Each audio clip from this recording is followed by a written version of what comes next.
Would you please stand and join me in the Pledge of Allegiance?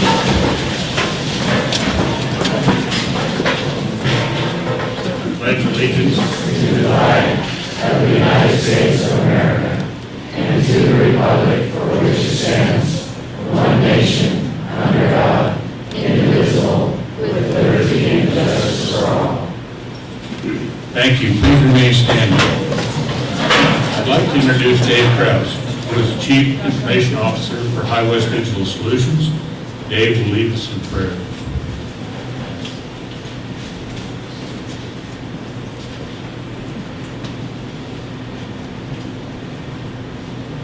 Thank you, Ed. It's a long ways from the back there up here. Thank you for bearing with me. Would you join me in an opening prayer, please?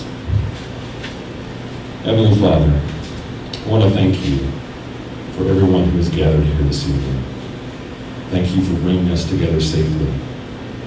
Thank you for the many and abundant blessings that you've given to each one of us. Thank you for the measure of health that we need to fulfill our callings, for sustenance and friendship. Thank you for the ability to be involved in useful work and for the honor of bearing appropriate responsibilities. Thank you for the many freedoms that we so enjoy. Thank you for loving us in your boundless and gracious nature. Father, as we begin this meeting, we just ask your blessing. May you grant us wisdom as we seek to do what is right and honorable in your eyes. We pray especially for our board of directors. They have an awesome responsibility in providing governance to this cooperative and to these members. Give them direction, vision, and discernment as they make decisions for the betterment of the membership. I pray for the agenda set before us this evening. Please give an assurance of what would please you and what would benefit those we seek to serve. May you be blessed by these proceedings. It is in your name that we pray. Amen.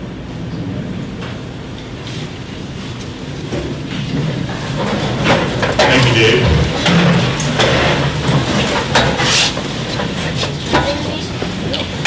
This year is an exciting year as we celebrate 80 years of service.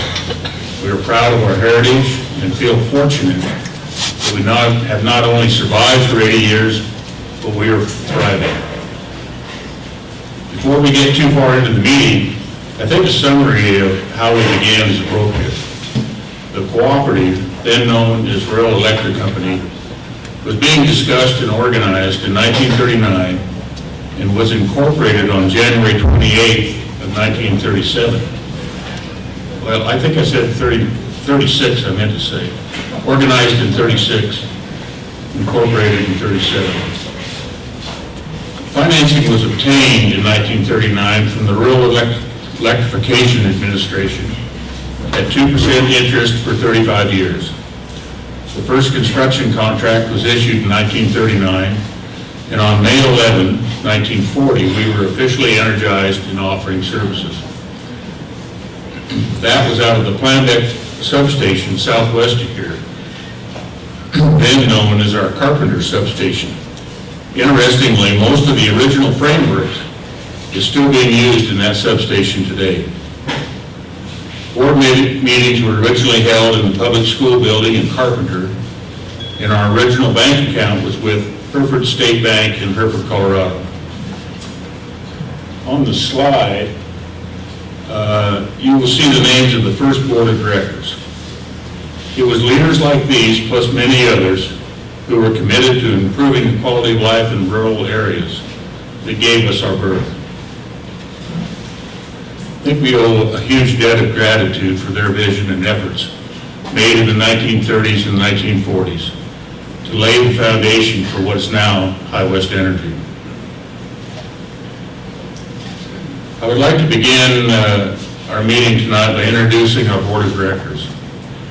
One of the cooperative principles is democratic member control. Your directors are elected officials voted into office in specific geographic locations within the High West Energy service territory by the members who live in those districts. These board members have dedicated their time and hard work to lead the cooperative. It's my proud honor to introduce such a dedicated group of individuals. They are Michael Eric, District 11, Gary Smith, District 12, Jerry Burnett, District 14, Dan Atchison, District 15, Jamie Fowler, District 16, and Kevin Thomas, District 17.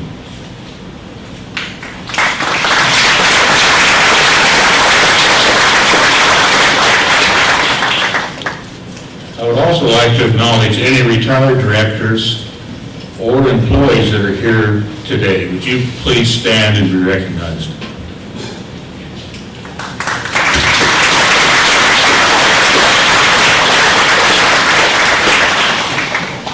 Finally, I would like to introduce today's special guest.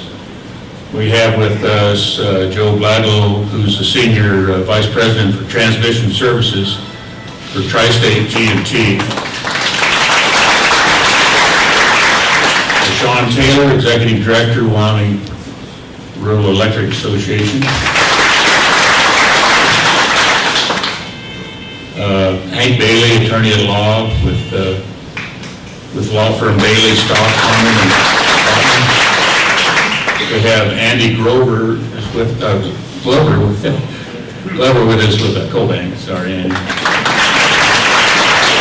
Also have Gary Meyer with us, Tri-State G&T, I believe. I think Gary's here. And we also have Philip Black. Philip Black is the community liaison for representing Everett Smith.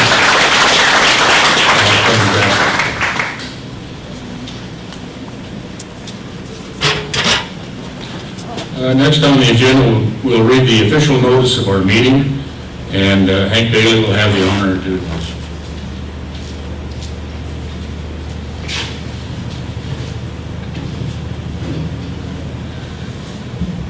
Good evening. Before I read the notice, I want to take a personal moment to, on the anniversary, to say that this is my 39th annual meeting.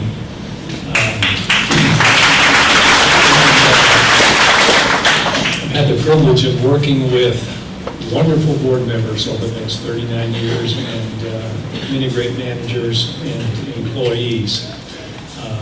And I'm still privileged to work with what I think is one of the finest organizations that I've ever had the privilege of representing. The current board, and Brian and the staff, all do a marvelous job of representing your interests in the rural electric industry. And so, thank you for the privilege of representing you. Official meeting notice of annual meeting of the members of High West Energy, Inc. This annual meeting of the members of High West Energy, Inc. will be held at the High West Energy headquarters in Pine Bluff, Wyoming at 6:30 p.m. on Thursday, June 22nd, 2017, to take action upon the following matters. 1, the reports of officers, directors, and committees.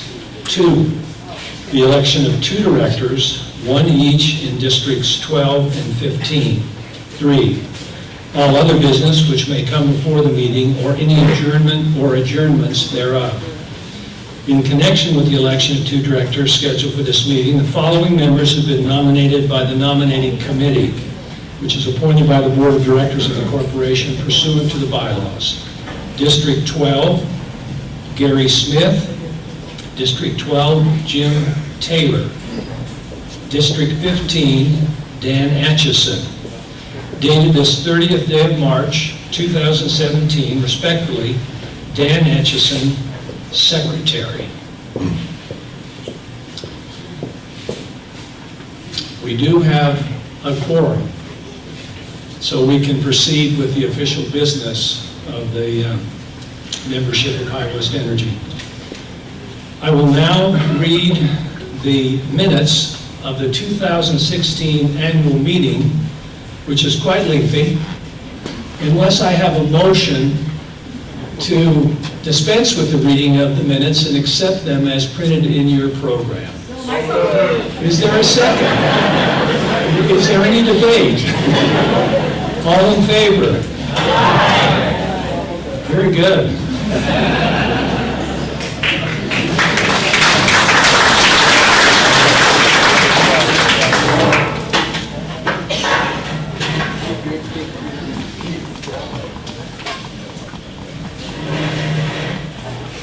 Thank you, Hank.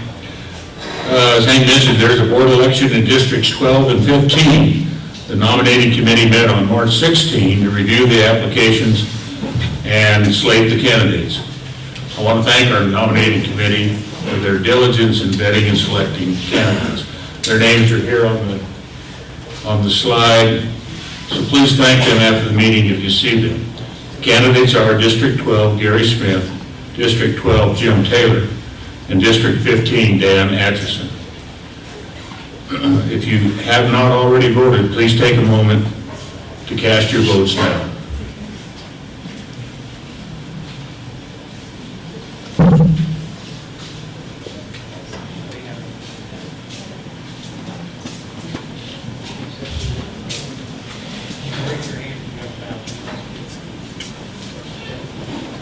There's a couple more.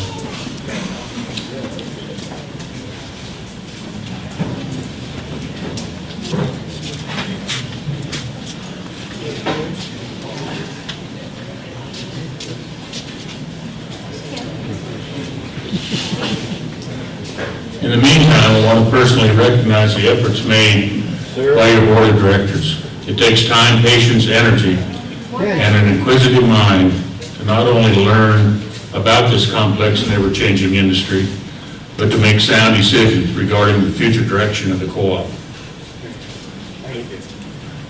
Have all the ballots been collected?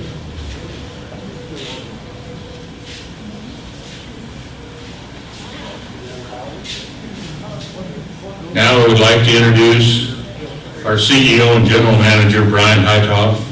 Brian's been with the cooperative for 6 years as of last week. He will report on the activities of the cooperative during the past year.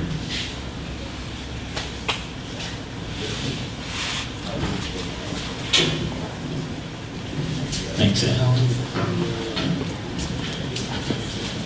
Thanks, Ed, and hello, everyone, and welcome to your annual meeting. And if this is your first time attending the annual meeting, I want to extend a special welcome to you. So thank you.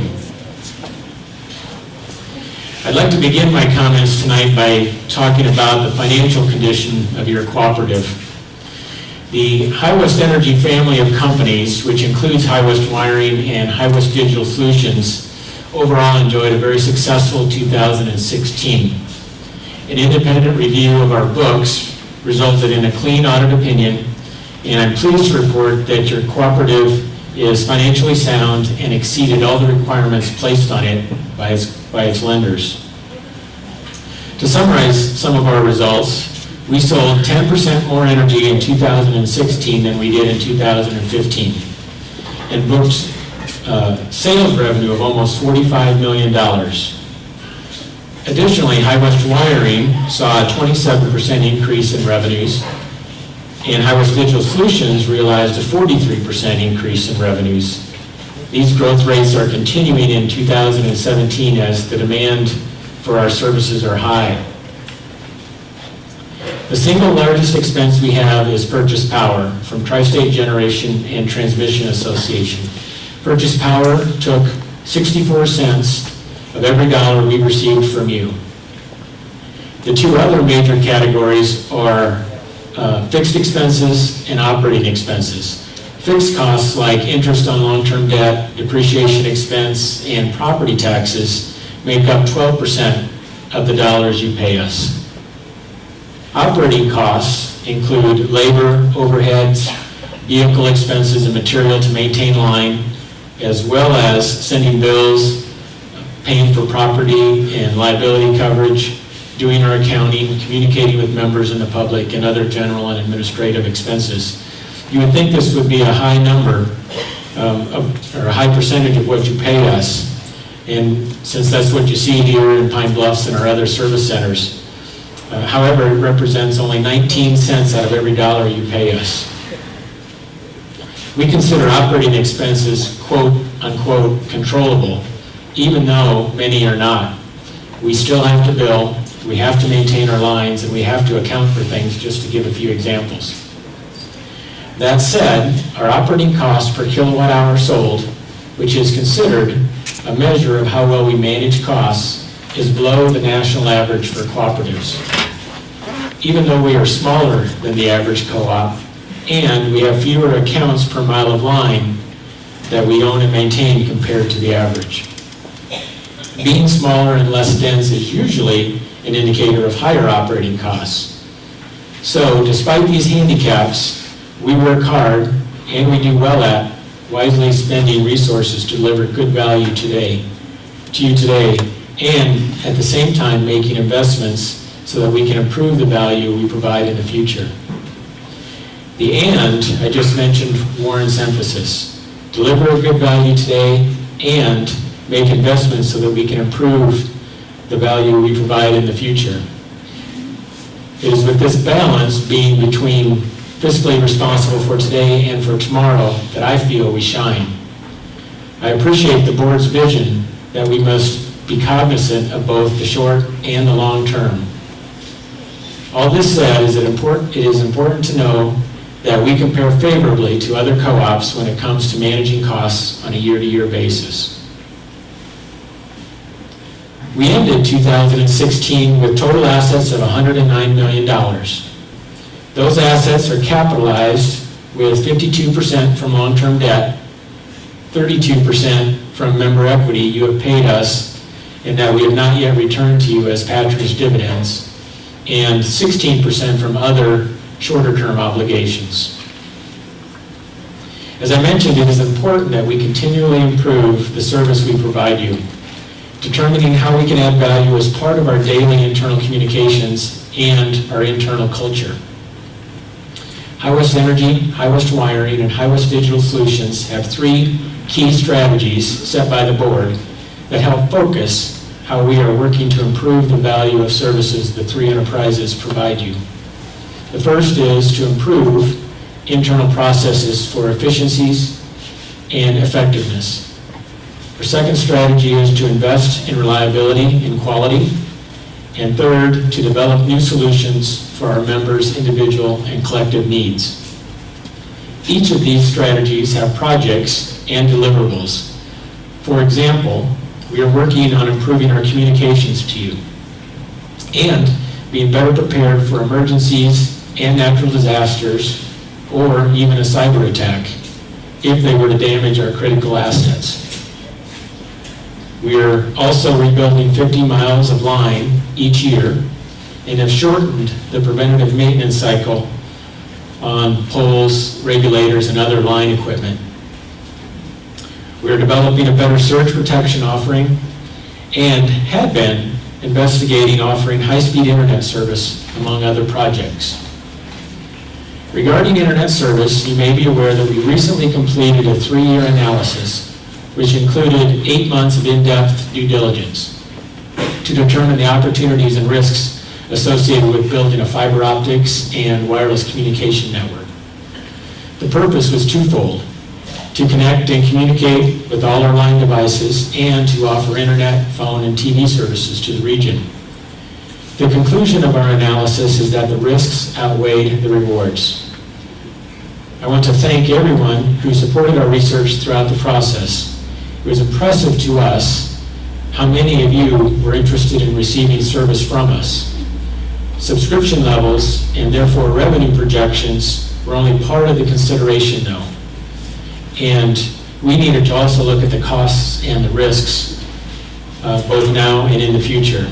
And it was there that we became uncomfortable putting your money at risk. Now, more than ever, High West is managing multiple issues. We have younger members with different needs. We have an aging infrastructure in constant need of attention, and technology advancements, to name a few. All these issues factor into how we operate the cooperative, how we allocate costs, and how we plan for the future. I would like to recognize the employees now. Our employees are the backbone of our enterprises and are your greatest asset.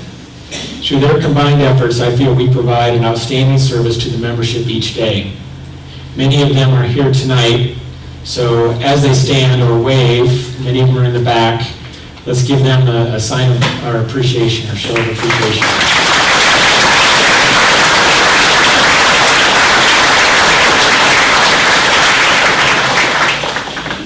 I'd also like to thank the Board of Directors for ensuring that we have adequate resources to serve your needs. And so please, a round of applause again for our board.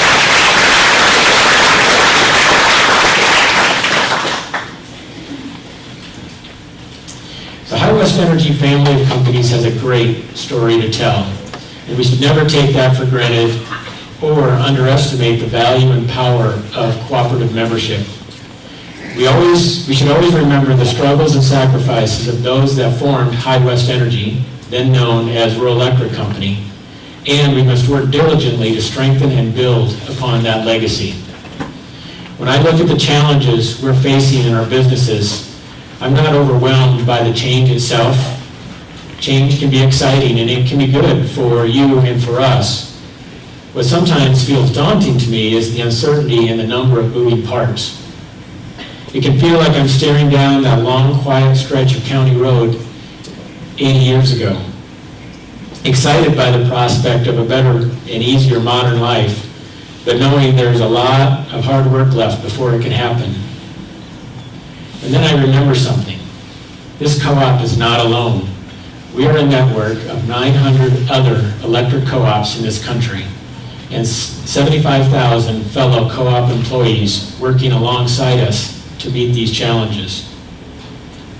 But this is the important part. Co-ops are all trying to get to the same place, which is to satisfy our members. But we're not all doing the same thing. We're taking different approaches, trying different ideas or combination of ideas that are best suited to the needs and circumstances of our local communities. We're not trying these things because of mandates. We're doing it because we want to deliver the best service possible to our members. High West Energy's size and local ownership affords us the flexibility to innovate and respond to your changing expectations. Sometimes we succeed and sometimes we're not perfect, but no matter the outcome, we try, we learn, and we keep moving forward until we've met the challenge so that we can be assured that our next 80 years is as prosperous as our first 80 years. As I close my remarks, let me share a quote from the late comedian Gracie Allen. It was from her last letter that she wrote to her husband, George Burns. In it, she said, "Never place a period where God has placed a comma." Providing electricity and other needed services isn't something we did. It's something we're doing. Community transformation isn't something we did. It's also something we're doing. The High West Energy family of companies is developing the next generation of leaders for our communities. We are making life better for our members and for the places we love. We aren't called to make a difference in this region once upon a time. We're called to do it every day, and that is what we intend to do. So thank you for your attendance at the annual meeting, and please enjoy the rest of the evening.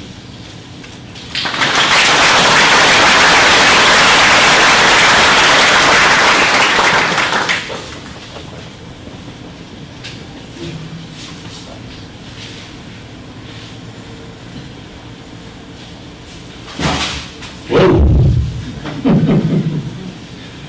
Thank you, Ryan. As you heard, there are a lot of good things happening here at High West, but there are no shortage of challenges as we look to the future. Like Ryan, I feel we are well prepared for the next 80 years. This year's youth tour participant was Lane Basco. Lane recently graduated from Pine Bluff's senior high school and plans to attend Liberty University this fall. She spent last week in Washington, D.C., learning about the cooperative structure at the national level. Lane is here with us today and is going to share a few highlights from her trip. Before Lane comes up, though, I would like to also mention that we have one of our very own Robin Feaser is from WREA. And she led this youth tour again this year to DC. And I can tell you that chaperoning that many young people around DC is no small task. But she does a great job every year, and we thank her very much for that. So, Lane, would you like to come up?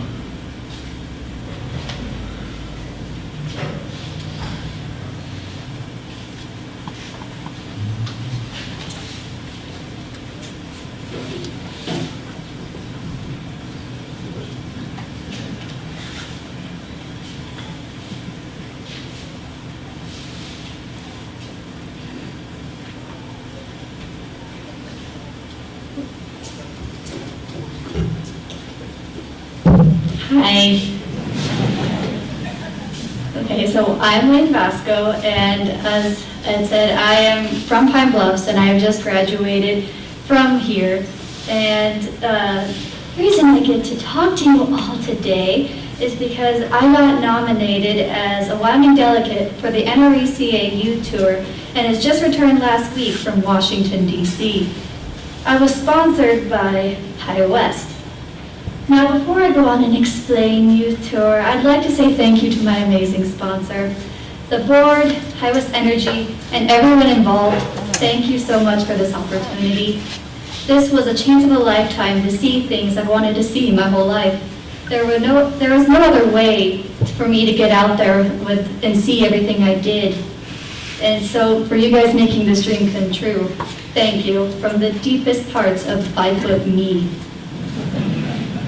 Now, in case you guys ever wanted to know some NRECA trivia, and if you're curious to know about Youth Tour, I can start by trying to explain my shirt. I know it's blank on the front, but on the back. It says, if you can read this, thank a teacher. If you can read this at night, thank a line worker. And this is more than the truth. Imagine where we would be without these two professions. We were all be illiterate, and we wouldn't be able to see because it'd be dark. How could kids from the neck of our woods become leaders in our government or in our community? Well, a man named Lyndon B. Johnson in 1957 had the same question. And he wanted kids from DC, from rural America to come to DC and see how government works and how co-ops, how co-ops work with the government. So he came to the NRECA in Chicago in 1957 and pitched his idea. Flash forward to now.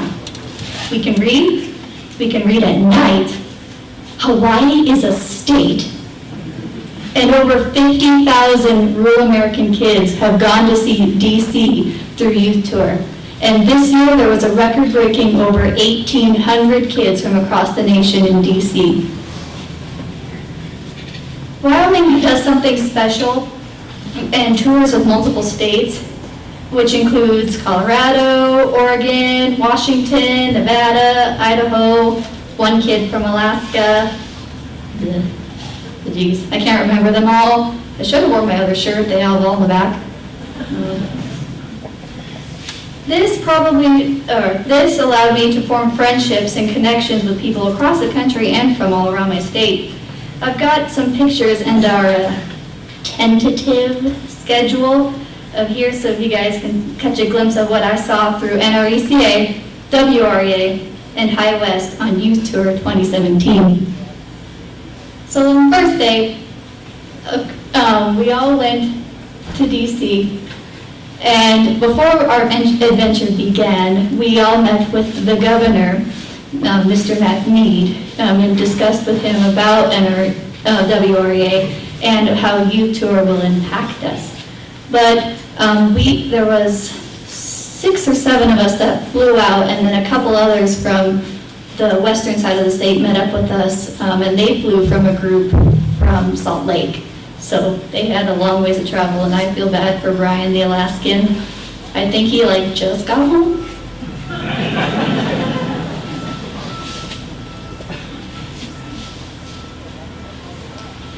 And,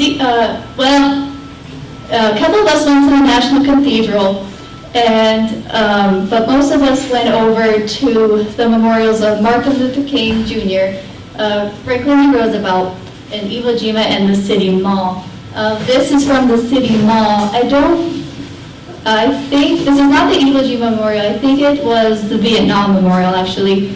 And reflected in the wall is a bunch of statues that represent the soldiers and what they were doing, trenching along through Vietnam. Day 3 went to Ford's Theater, which was where Lincoln was shot. And we also got to see the bed where Lincoln died. It's kind of quilted. And then we got to see more memorials, the Vietnam, Lincoln, the Korean War, World War II, which was my personal favorite, and the Pentagon, and the Washington Monument. It's tall, especially for me. It's really tall. And here's some pictures from the Arlington National Cemetery and the Tomb of the Unknown Soldiers. I got to experience a guy this guy yell at a person for talking. I've never been more scared in my life.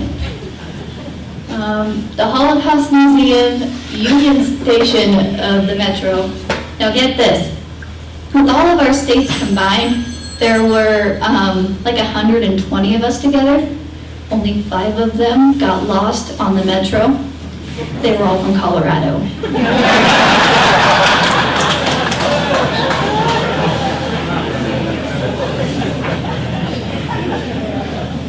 And this was the coolest day. We got to see the Smithsonian's. Guys, they're free. This is the coolest thing for a really broke college kid. Like, I can go and see the Smithsonian's, which I've always wanted to see, for free. Yes. This is from the African American History and Culture Museum in the music and pop culture. I forgot whose car this was. If anyone knows, please help me. And the Sunset Parade. And it's not a parade. It's Marines flipping and 1 grand. That was the coolest thing I've seen in my life. It was silent, and the poor guys, you could see the sweat dripping out of their backs because it was 90 degrees with 85% humidity. It was a little hot. And then we got stuck at Capitol Hill. We didn't get to quite tour the Capitol because of scheduling problems. But here is a picture of all of our group with our senators and representatives. And it was very cool. We got to walk around. We got to go into the special tunnels underneath the Capitol Hill to get places with a lot less people. I felt very important. And that was basically it. The next day, we got up, we flew home, I fell on my bed, and I took a nap. Thank you.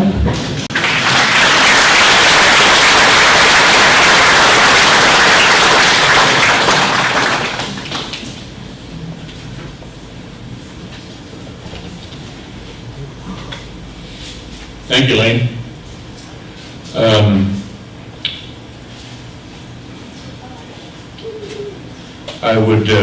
Now I'd like to introduce our guest speakers. Next speaker will be Joe Lado. He's the Senior Vice President at Tri-State G&G for Transmission Services. Joel will make a few comments about the power generation and transmission side of the business.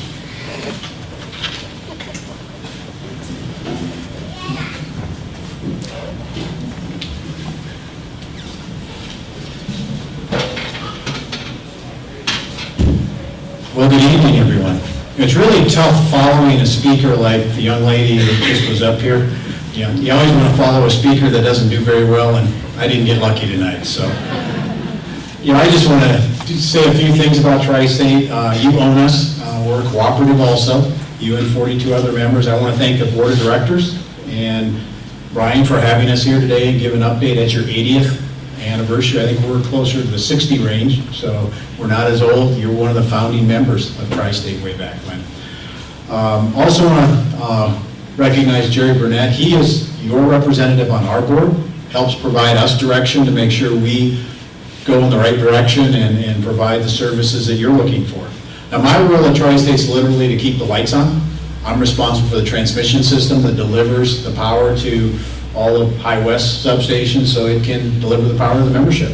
And, you know, it's one of those challenges, not only today, as Brian said, but what about the future?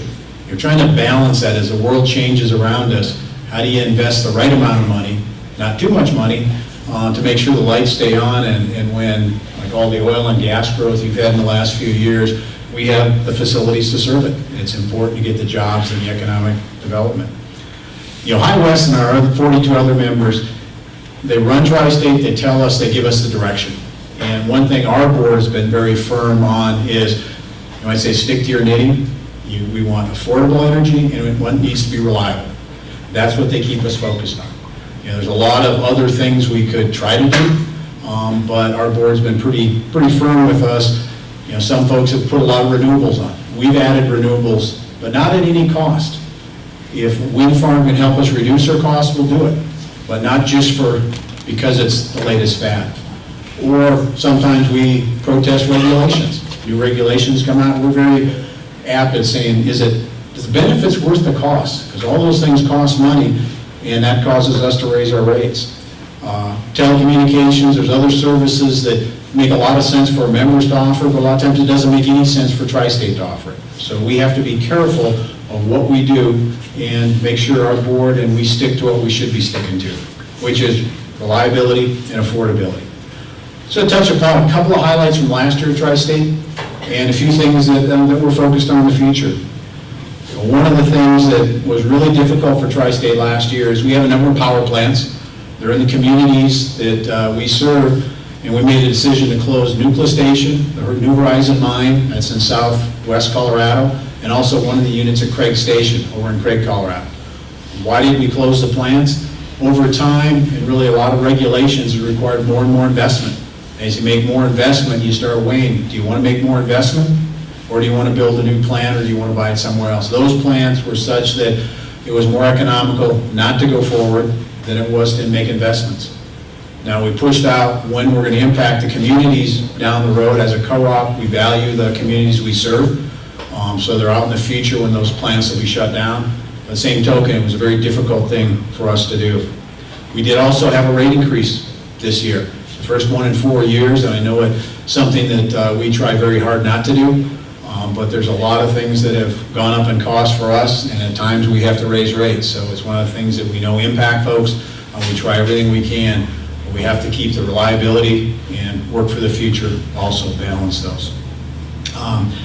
We also made significant investments in the transmission system. I think in the last few years we've invested over 60+ million in this area, and a lot of that's for the growth in oil and gas, and a lot of those companies contributed. So it didn't fall on your backs. It falls on them to put that infrastructure in, and I think it benefits all of us. Future challenges we're looking at, a number of things. One is looking at joining what's called an organized market. We go over in Nebraska, a little on the east there, we actually are in an organized market, and we're looking at doing the same thing in the west. It's like starting a stock market where somebody runs the market, you invest in it, as opposed to today where we do it a little more one-on-one with folks. So it's something that can save us money perhaps, make things more reliable. If we can do that, we'll invest in that. Another thing we're looking at is we've done a member survey really to see what do you as members and our other 42 members want from Tri-State. Trying to make sure we understand, are we going in the right direction? Are there things we should be doing better? Are there things we shouldn't be doing? But again, with that ultimate goal is make us deliver reliable, does it keep us affordable? Another thing that's starting to be challenging for us, you hear a lot of it in the news, is cybersecurity, physical security. Is somebody going to break into our computer systems and start turning the lights off? And we have a huge system that goes all the way from Montana down to the Mexican border. And it's important for us to continue to invest and make sure that we're not susceptible to, somebody from Russia or one of those other places coming in and starting to open breakers or do something they shouldn't do. So a lot of those things require investment. A lot of those things we're looking at. The last thing I'd just say is the regulatory changes. I'd say a year ago, I think there was lots of regulations come out, folks and regulatory agencies seem to be ganging up on coal. We have some coal, we have a lot of other things. The new administration doesn't really have that same perspective. They're starting to ease back on some of those regulations, and it impacts how we do business. You make decisions, but the regulations and the regulators keep changing, and that's one of the beauties of our system, is we elect new representatives, new administrations. They listen to the people and they start to move things in the direction that they feel they should. So we have to be prepared to move. There is a lot of change out there, and I think over time, with your 80 years and working together with you, Tri-State, our 43 members, I think that's the best way to handle those changes. It's been proven over the last 80 years for you and 60-some years for Tri-State that works for us to work together and listen to all our membership. So with that, again, I want to congratulate you on 80 years and thank you again for having me.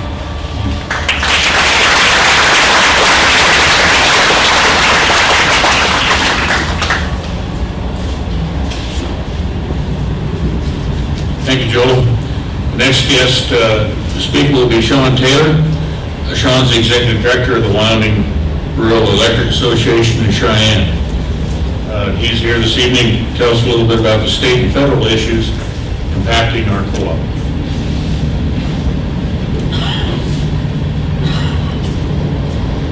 Thanks, Ed. Good evening, everybody. Everybody still with us? Everybody good? It's a little warm in here, but I gotta say, I'm digging the new setup. I like coming to Pine Bluffs on a Thursday summer evening, as opposed to Kimball, Nebraska. Not that I have anything against Kimball or Nebraska. That could be potentially a winter weekend that we've got to take away from the family. So I appreciate you changing it up, like Brian talked about. Change is good. It can be scary, but I like this. So I hope you all appreciate it too, and appreciate what the board and the staff did to put this together here in this venue.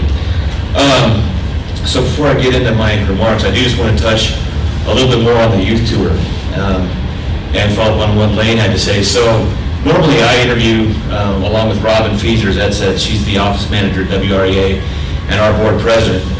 The three of us interview these kids from all over the state, decide who WREA is going to sponsor, and then we ask the other co-ops if they would sponsor the kids that we weren't able to. I wasn't able to do the interviews this year, but I did have a chance to meet Lane and all the other kids that were going when we took them over to the governor's office. And I went over there with them and with Robin, and these kids weren't intimidated at all. They sat down. I believe, Lane, don't you want to be like a criminal science, like a CSI, right? I think she had the governor ready to take her over to the DCI, Division of Criminal Investigation in Cheyenne, and give her a tour on his own. I could have left the room and come back and probably could have had a lot of things solved, but they had other things to do, so maybe that's a time for, or we can do that another time. But they're impressive kids, and the program that they get to do, as you saw from her presentation, is just, it's amazing. It's a once-in-a-lifetime chance for a lot of these kids. So I've been at this job for 12 years. I went out the first year I started, and it's just amazing. So it's a great program. I always appreciate High West and the other co-ops sponsoring the kids that we aren't able to. So moving on, 80 years. Man, you guys give yourselves a hand. 80 years. I think I say this every year, or at least on maybe some of the milestone years, 75, maybe 5 years ago I said this, but 80 years, there's not a lot of companies or businesses or industries that can say they've been in business for 80 years. You look at the investor-owned utilities, they either go bankrupt or they merge or somebody else buys them out. I know in Cheyenne, it was XL Energy, then it was Cheyenne Light, then it was Black Hills. Rocky Mountain Power, the other big investor-owned utility in the state of Wyoming, has gone through a number of ownerships and iterations of business models. And the co-ops, High West Energy for 80 years has kept, it's not, I don't want to say slow and steady, but they've kept true to their nature. But it's not just always been about affordable, reliable electricity. I think, Brian, you said really eloquently in your remarks, that's what we were started. And when I say we, I kind of include myself with High West and all the other co-ops. That's why we were started, was to get reliable, affordable electricity out to the sticks, if you will. But the co-ops have evolved. As much as they stay true to themselves, they've evolved over the past 80 years. And High West is a testament to that. You know, the High West wiring, the digital solutions, those have been amazing things that the co-op has decided to do on your behalf to bring those services to you, to make your communities, your lives, your ranches, your farmers better. And the fact that you explored the broadband initiative, that's incredible and important, because it proves that the co-ops are always looking to try and do what's best for you all, for the member owners. So I think 80 years is great. Congratulations. I hope we make another 80 more. I'm going to another co-op on Saturday, Carbon Power and Light, and I think they celebrated 80 last year, so I won't quite get the same 81-year-old, doesn't have the same ring as an 80, so I may not get the same rah-rah 80-year congratulatory speech on Saturday, but nonetheless, all of the co-ops in Wyoming are striving and doing really well. So I'll just finish up, as Ed mentioned, I'll touch on a couple. I can't get up in front of you and not talk politics. I'm going to flip it around a little bit this year, because usually I get up here and I talk about how horrible things are back in Washington, D.C., and how we do it right in the states. I usually focus on Wyoming, but I try and include Nebraska in there as well. But this year we had a couple of different things happen that flipped that scenario on its head. In the state of Wyoming, in our state legislature, we had a bill we tried to run this year, and for lack of a better term, we called it the Move Over Bill. And basically what it did was, or would have done, it was a safety measure for your crews. It would have included electric line crews in with the same category as highway patrol, EMTs, other emergency vehicles. So if you're driving down the road and you see a line crew on the side of the road with their lights on, you move over just like you do for a EMT or a highway patrolman. Or if you see them coming up behind you, same thing, move over, because they have their lights on because they got to get to something, and it's important, right? So kind of a no-brainer bill, right? It's a good thing for us to try and do to keep our crews safe throughout the state. Thought it was a slam dunk, and I won't go into too much detail, but it passed the House, it passed the Senate committee without any opposition, it passed first reading, passed second reading, and on third reading, it was on the consent list, and everybody voted for the consent list, and then they go back through and you can change your vote for each bill that's on the consent list. And 25 senators got up and changed their vote and killed our bill. And I'm not gonna lie, I was sitting in the Senate gallery, I was sitting next to my wife, she's a lobbyist as well, and when I saw it go down, I let out a very audible curse word that everybody else heard, and my wife was like, "Sean, what the hell?" I'm like, "Oh, Sean, I'm so mad." I got up and stormed out and started sending letters in to the senators going, "What the heck happened?" And long story short, there's only like 7 or 8 Democrats in the state legislature, so the Republicans have to fight with themselves, and that's what happened. The Senate was fighting with the House, not over our bill, over budget issues, over education issues, over these other kind of big ticket items. But I had a few honest senators that came out and said, "We killed the bill because it was a House bill," just to try and stick a little dagger in the House. It's unfortunate in politics. We're going to bring the bill back in this next session, even though it's a budget session, because I've talked to enough senators that felt bad for what they did, as they should, and we're going to run it again this next year, and hopefully we won't run into the same problem. So that's kind of the one side where things didn't quite work out as well in Wyoming as they normally do. Now on the national level, I mean, like I said, I usually come here and I complain about the regulatory structures, the legislation that the past administration was trying to push down on the co-ops, and it's changed a little bit, and I have a feel-good story that just happened yesterday. I was at a meeting with all my counterparts from around the country, and that's always a good meeting to go to, because as bad as you think it might be in Nebraska or Wyoming, budgetary or other things, here's some of these other states their people are getting indicted. They're in such huge financial straits that they don't even know what to do. They can't pay their bills. So it's kind of good to go there and feel good about ourselves. But while I was there, there's a bill that was in the House of Representatives, and I can't remember the number, but what we call it was the Vegetation Management Bill. And it won't really impact you all here at High West, because you don't have any or much on federal land, right? But this has to do with the co-ops around the state of Wyoming, around the country, that have lines, wires, poles on federal land. And for the longest time, the past 8 years, to put some bookends on it, our folks could not go out and cut down a tree. If you could look down right away like this and see our line and a tree that's obviously dead, and if the wind comes up, it's going to blow into our line. The Forest Service, the BLM, made us jump through so many hoops to just go to cut that one tree down. It was ridiculous and dangerous too for the health of the forest, the wildlife, the communities, the reliability of the grid. So we've been pushing this vegetation management bill for quite a while. And yesterday, as I was sitting at this meeting with all my other counterparts, I got a text from somebody that said Representative Cheney just went down on the floor and gave a very eloquent speech about why this bill needed to pass. She specifically mentioned the co-ops in Wyoming, the co-ops across the country, and the bill passed with 300 aye votes, and that's a huge margin of victory for the House of Representatives. That means we had a lot of Democrats that came over and voted with the Republicans. The biggest thing that this does, and here's the other catcher to it, and Joel will probably talk a little bit more about this, but there was a fire down in New Mexico that was caused by a tree that fell on a line, on a co-op line. A huge forest fire burned up a lot of country, and the co-op was found liable by the Forest Service or by the courts. And even Tri-State, because they provided power to that co-op, was also found liable. So ridiculous, right? I mean, they couldn't go cut down these trees and then were held liable for not managing the right of way. So this bill changes the liability and puts it back on the federal government where it should be. And it voted, like I said, it passed. That was great news to hear. It's got to go over to the Senate now, and who knows what will happen over there. But we have not seen a nice, high-margin, bipartisan victory like this in a really long time. So it can work out in D.C. sometimes, not all the time, but just a couple of examples of how politics are crazy, both statewide and... I'm out. I'm done. Thank you all very much.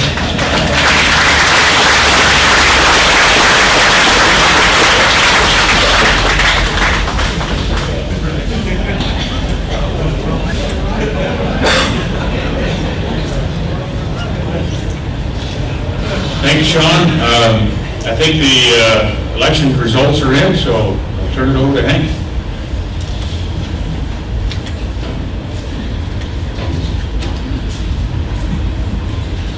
Well, after a long and grueling vote count, the vote counters were able to determine that the winners of the election for District 12 and 15 are Gary Smith in District 12 and Ed Atchison in District 15. Congratulations to both of you.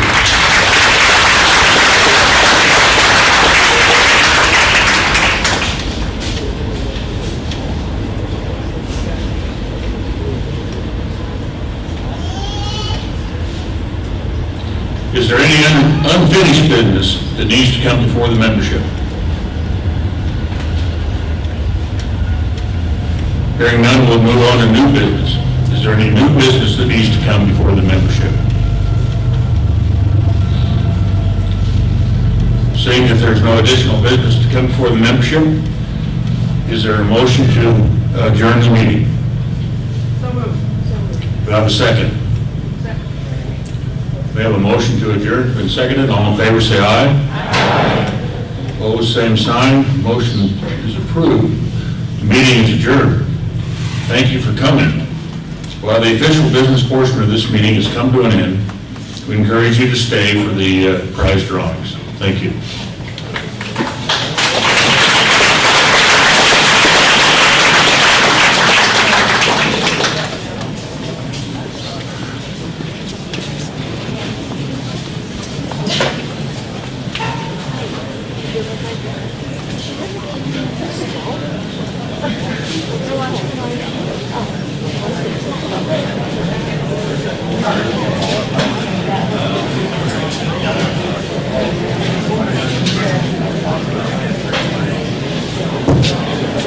Okay, so we have 30-some prizes, and we're going to start with one of the larger ones, which is the television. So everyone's names are in the hat. And the first one, let's see, is Elaine going to help us, or you're drawing? And I guess I'll move over here. Hello. The first door prize goes to Milton McCard. Television, here we go.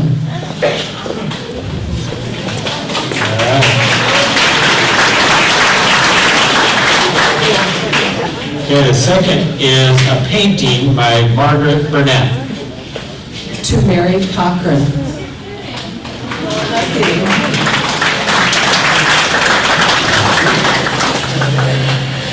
Prize number 3, barbecue tool set. Ray Gommel.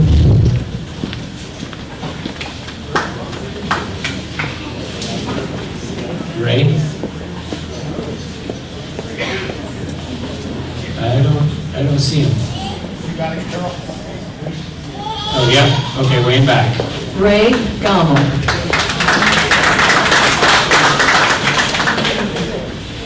Okay, now we have a Bluetooth speaker.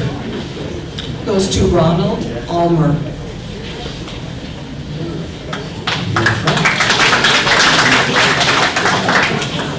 Oh, yeah, thank you.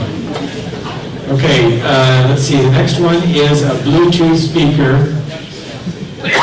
Goes to Daryl Schroeder. How few people remember who registered you? Recognize the handwriting. We have a gardening kit. And there's a lot of pieces to this, and it goes to James Foy.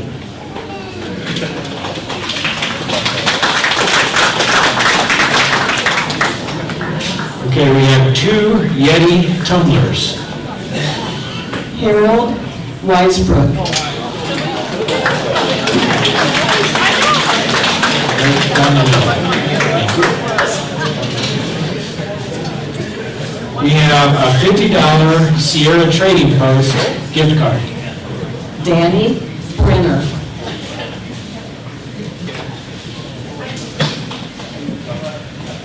Okay. Next, another $50 Sierra Trading Post gift card. Goes to Lyle Leonard.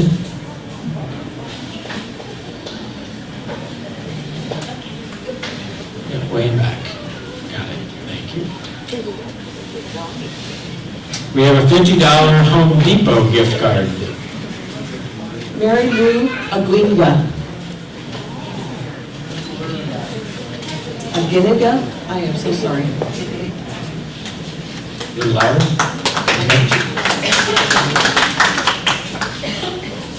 Okay. Number 11 gift is a $50 Home Depot gift card. Scott Hawthorne.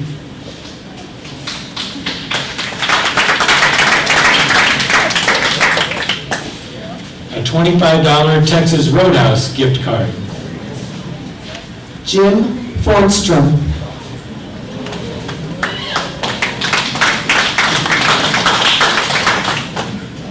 Is Jim here? You take off? I think Jim took off. So we'll draw for that one again. Dennis Brothers.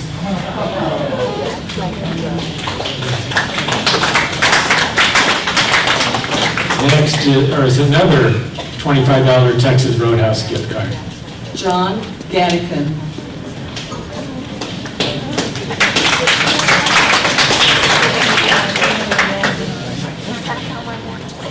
We have a $25 Outlaw Steakhouse gift card. Outback.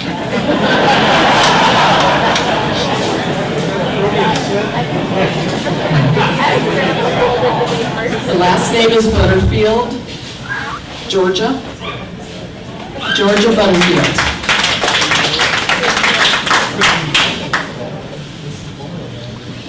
Okay, we have an Outback Steakhouse gift card for $25. Goes to Bill Goosetree.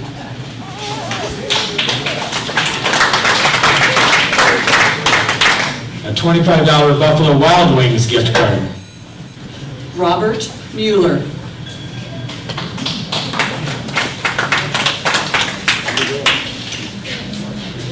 We have another Buffalo Wings gift card, Buffalo Wild Wings. Alice Evertson.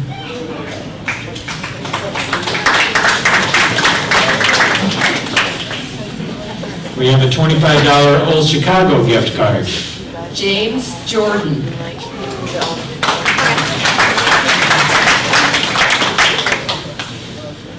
Another $25 Old Chicago gift card. Max True.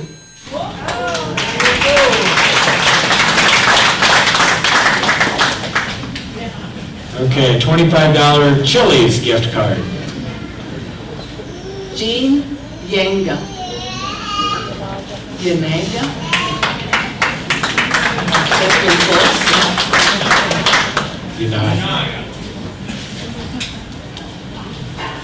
Okay, another $25 Chili's gift card.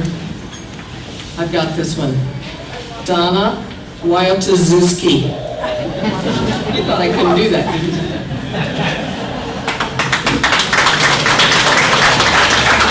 Okay, we have 10 left, and the next is a $25 Starbucks gift card. James Jacob.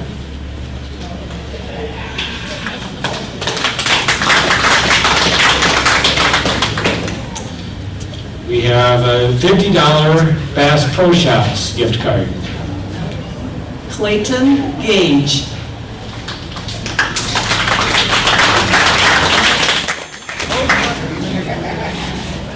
We have a $50 Lowe's gift card. Karen Walden.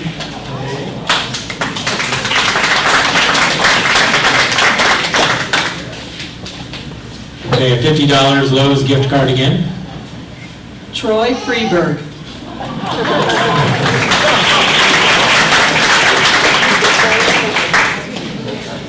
We have a $50 Home Depot gift card. Danelle Marks.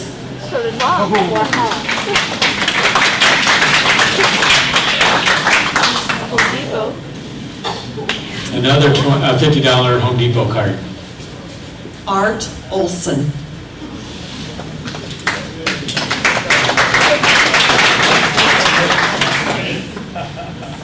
We have a $50 Sportsman's Warehouse gift card. Vicki McElfee.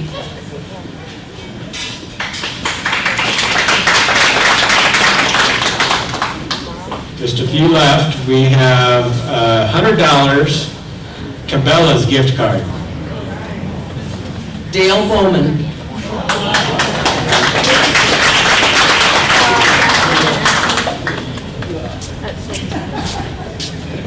Okay, two left. The second to last is $100 Cabela's gift card again. Warren Johnson.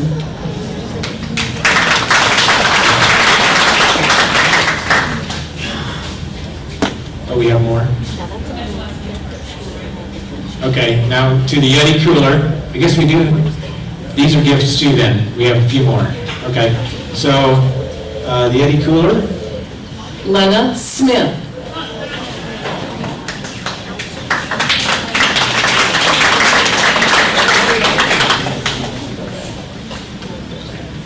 Okay, so I'm not sure what, oh, the American flag. Oh, thank you.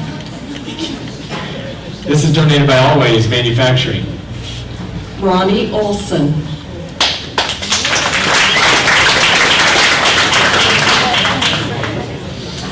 So we do have about 15 more. And the next one is an infinity scarf donated by Tilly's Gifts. Marlon Michaels.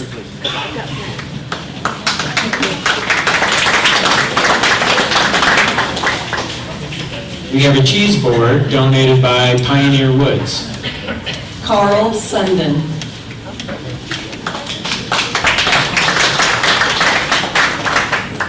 An Avon gift package donated by Avon by Donna. Sharon Johnson.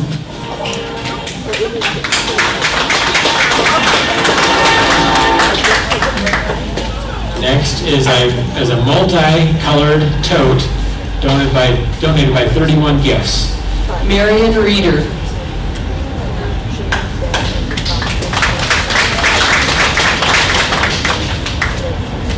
Marion here?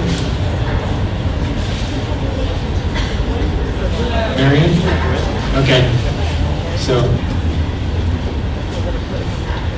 Marv Llewellyn. Just your colors, Marv. thank you. Okay, next we have a necklace by Bill McAfee, donated by. Christina Cronister.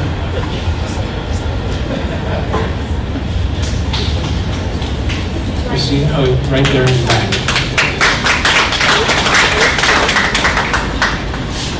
We have a blanket donated by Donna Fiero. Gary Neal.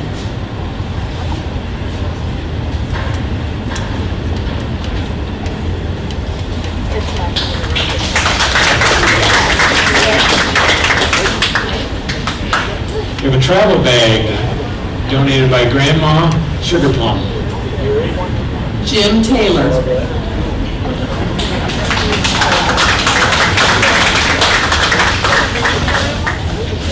We have a crochet pot holders by Kathy Almer. Goes to David Letcher.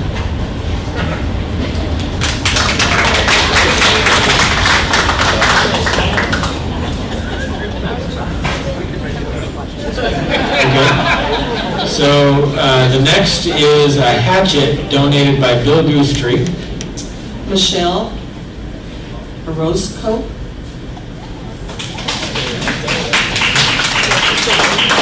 And then another hatchet also donated by Bill Goostree. Matt Eidler. Where is that photographer who we He might have taken it off. Oh, is he on the other side? He's here, okay.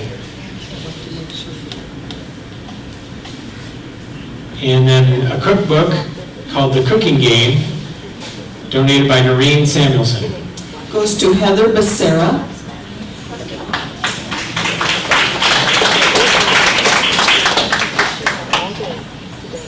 And let's see, do we just have one left? Okay, last, before the Progressive, we have a $25 Pampered Chef gift certificate donated by Johnny Shepard. Goes to Edward Ursic.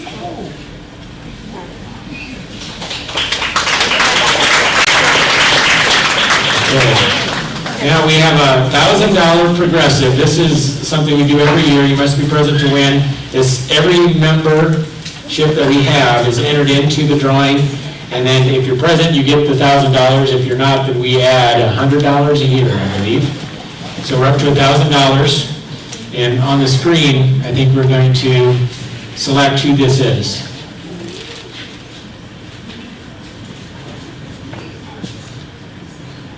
Sarah Hughes from Cheyenne. Sarah here. I've not seen Sarah, so next year it'll go up to $1,100. The last thing before everyone leaves is we do have extra food, and so on your way through the building, if you want to grab, we put them in some plastic containers. If you want to grab them, they're yours. We have plenty of food, so feel free to take some on your way home. And thanks for coming.